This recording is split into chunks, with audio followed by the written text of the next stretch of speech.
So, we're heading right into the heartland of India to explore Bihar.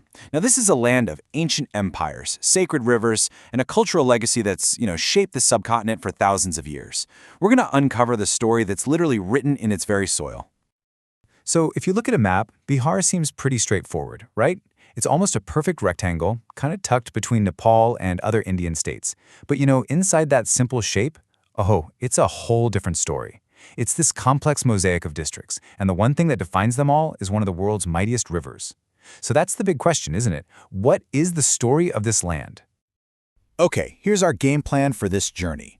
First up, we'll get our bearings, the lay of the land. Then we'll follow the path of its lifeblood, the rivers. After that, we're diving headfirst into its amazing culture, checking out some unique treasures, and we'll wrap up by exploring its incredible legacy of knowledge. All right, first up, the lay of the land. Let's map out what makes Bihar Bihar, from its oldest rocks right up to its modern-day borders. So, geographically speaking, Bihar is pretty much a rectangle. You've got Nepal up north, and then it's surrounded by Uttar Pradesh, Jharkhand, and West Bengal. And it's not small either. We're talking over 480 kilometers from east to west. That's a pretty significant chunk of the Indian subcontinent. But it gets really interesting when you look under the surface. Bihar's geology is like a history book. This map here shows 4 main rock formations. Down in the south, you find the really ancient stuff. And as you move north towards the Himalayas, the rock actually gets younger and younger. It's literally like reading a timeline written right across the state. Pretty cool, right? Let's break that down. So you've got the super old Precambrian rocks in the south. Then there's the Vindhyan system, and this is important because its limestone is the backbone of the whole region's cement industry. Up north, you get the much younger Shivalik Range. But here's the kicker. Most of Bihar, it's covered in what's called quaternary alluvial deposits. Basically, that's just silt that the rivers have dropped over thousands and thousands of years, creating one of the most fertile plains on the entire planet. And right in the middle of all this, you have the capital, Patna. And get this, it's such a central hub that it shares a border with 9 different districts. And that central location is made even more important by the state's most powerful feature. Which brings us to Section 2, the lifeblood of Bihar, its rivers. You really can't understand Bihar without understanding its relationship with water. These rivers are the creators of those fertile plains we just talked about, but they can also be the architects of absolute devastation. And the main character in this story? It's got to be the mighty Ganga. It just slices right through the middle of the state, splitting it into the northern and southern plains. And it's not alone. It's fed by tons of other rivers. And together, this whole system dumps all that rich silt that makes this area an agricultural powerhouse. And just to give you a sense of scale, the Ganga flows for 445 kilometers just within Bihar. Think about that. That massive presence shapes absolutely everything here. The farms, the culture, the whole rhythm of daily life. But like I said, it's not all good news. These rivers aren't just life givers. One of them has a pretty infamous nickname, the Sorrow of Bihar. And yeah, that name tells you a lot about the sometimes tragic relationship people here have with the water. So why the sorrow? Well, the Kosi River starts way up in the Himalayas. Its catchment area actually includes Mount Everest, so as it comes rushing down, it picks up a ton of silt. The problem is when it gets to the flat plains of Bihar, it just dumps all that silt, which makes the river change its course all the time. The result? Completely unpredictable, devastating floods. It's been a massive problem for centuries. A dramatic landscape like this, it's bound to shape an equally vibrant culture. So let's dive into that rich cultural mosaic. This is really the soul of Bihar.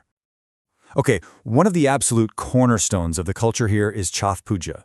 It's this intense 4-day festival dedicated to the sun god, thanking him for, life itself. It kicks off with purification rituals and fasting, but the real heart of it is the Arghya.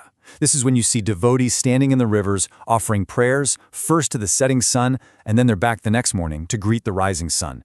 It is just an incredible, profound display of faith. Bihar is also home to some amazing art, and 2 of them even have a special protected status, a GI tag. First, you've got Madhubani art. It comes from the Mithila region and just explodes with bright colors and intricate scenes from mythology and nature. Then, you have Manjusha painting from Bhagalpur, which is totally different. It tells one specific folktale, and you can always spot it because of its famous snake designs. They're both just these stunning windows into the region's soul. And that brings us to the real treasures of Bihar. We're talking about sites and products that are so unique, they'd been recognized all over the world. I mean, it's pretty amazing. Bihar is home to not one, but 2 UNESCO World Heritage Sites. These are places that UNESCO says have outstanding universal value for all of humanity. First up, you have the Mahabodhi Temple Complex at Bodh Gaya. For Buddhists, this is one of the most sacred places on earth. Why? Because this is the exact spot where, under the Bodhi tree, Siddhartha Gautama attained an enlightenment and became the Buddha. It's a huge deal, and UNESCO officially recognized that in 2002.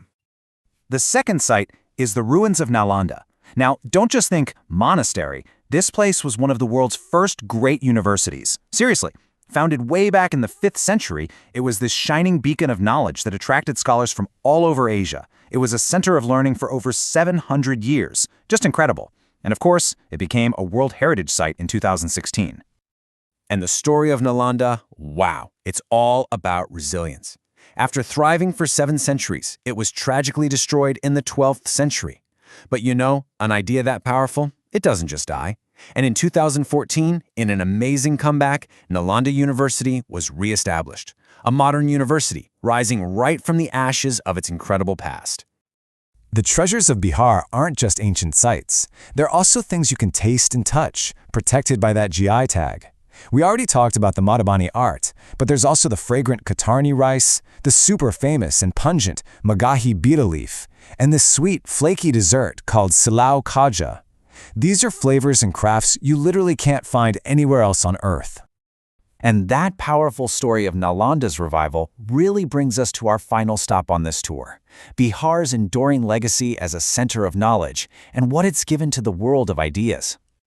You see, bringing Nalanda back wasn't just some local project. The idea, the vision for it, actually came from the very top, from former Indian President Dr. APJ Abdul Kalam. That just goes to show you how important this is on a national level. It's a commitment to honoring that ancient legacy and, rebuilding it for the future. So when you think about it, from its ancient rocks to the incredible rebirth of Nalanda, Bihar is this land with incredibly deep roots that's always looking for a new beginning. And that really leaves us with a big question to ponder. After centuries of shaping India's past, what's next? What will the next